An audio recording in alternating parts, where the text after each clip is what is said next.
Di sini saya akan membacakan hasil resume saya yang berjudul Penyebab Perilaku Korupsi. Yang pertama, teori Ghosn tentang penyebab korupsi. Salah satu teori korupsi menurut Jack Ghosn teori menyebutkan bahwa faktor penyebab korupsi adalah keserakahan dan pengungkapan keserakahan berpotensi dimiliki setiap orang dan berkaitan dengan individu pelaku korupsi. Hal ini didasari karena tiap individu memiliki kebutuhan sehingga adanya pengungkapan yang berhubungan dengan tindak pidana korupsi.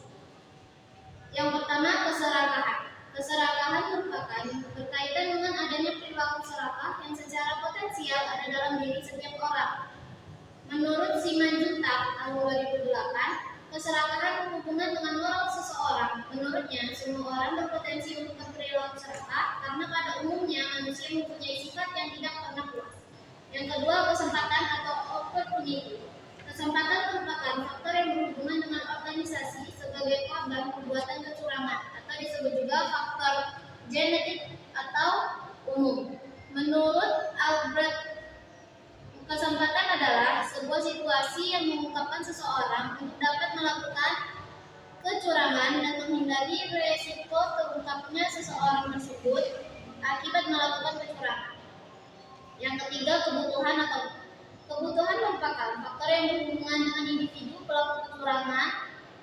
Bologna menyatakan bahwa kebutuhan merupakan faktor yang berhubungan dengan perilaku yang ada pada diri seseorang. Kebutuhan biasanya terjadi apabila adanya suara desakan yang diharuskan seseorang mendapatkan nilai sempurna, dan desakan ini dapat berasal dari lingkungan keluarga ataupun dari lingkungan korupsi. Menurut Mas Bio, menyatakan bahwa manusia dimotivasi untuk memenuhi sejumlah kebutuhan yang melekat pada diri setiap manusia yang cenderung bersifat bawaan. Penyusunan indikator mengacu pada Zanik. Pengungkapan atau ekspos. Pengungkapan merupakan faktor yang berhubungan dengan organisasi sebagai korban pembuatan kecurangan atau disebut juga faktor genetik atau umum.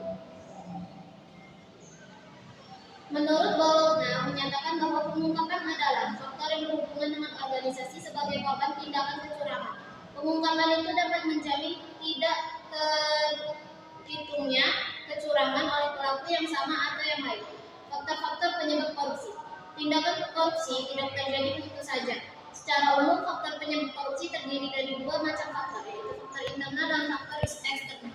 Faktor internal yaitu faktor penyebab yang berasal dalam diri individu seseorang akan melakukan tindakan korupsi atau tidak bergantung pada dirinya sendiri. Faktor internal meliput persepsi terhadap korupsi dan kualitas moral individu secara integritas individu. Aspek perilaku individu, yaitu sifat tamak atau rakus manusia, moral yang kurang kuat, dan gaya hidup yang konsumtif. Aspek sosial, perilaku korupsi dapat terjadi karena dorongan keluarga. Kaum behavioris mengatakan bahwa lingkungan keluarga lah yang secara kuat memberikan dorongan bagi orang untuk korupsi dan menyalahkan sifat baik seorang yang sudah menjadi traits pribadinya. Faktor eksternal, yaitu pemicu perilaku korupsi yang disebabkan oleh faktor luar dari pelaku.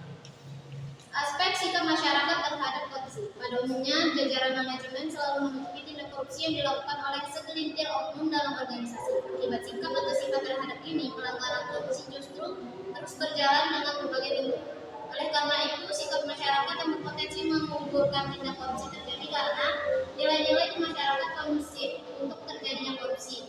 Masyarakat perlu menyadari bila dirinya terlibat.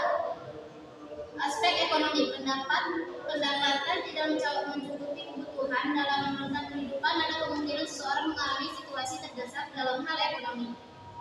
Aspek politis, menurut Raharjo bahwa kontrol sosial adalah sungguh proses yang dilakukan untuk mempengaruhi orang-orang agar bertingkah laku sesuai dengan harapan masyarakat. Aspek organisasi, kurang adanya sikap keteladanan pimpinan, kurang memadainya sistem akuntabilitas, dan lemahnya pengawasan.